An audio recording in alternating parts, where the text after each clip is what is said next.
هرگاه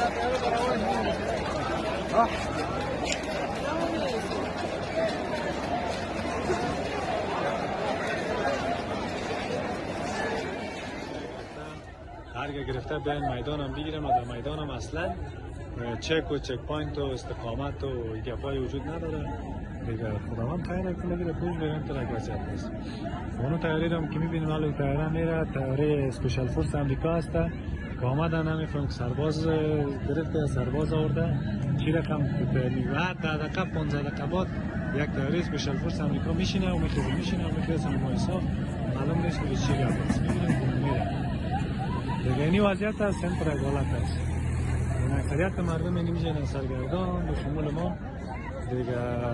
تلفنم هم چارجش کم است، چارجرم هم نیست، امکان داره که ارتباط ما قطع شود. این قدر مردم امیدوار ساختن باز در سر زیتاریه یا ما این قدر مسافره.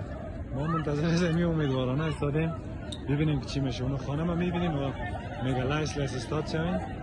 اون یک خانم است، اون یک خانم است مردم ببینین که یک خانم است مردم در صف قطار میکنه دیگه. بلیاز خدا لایس و در صف استاد شوین، بلیاز خدا در صف اون تک شرایط است. اون آدم زیر پای افتاده لغتش کردن، پایش به اون تک وضعیت رسیده.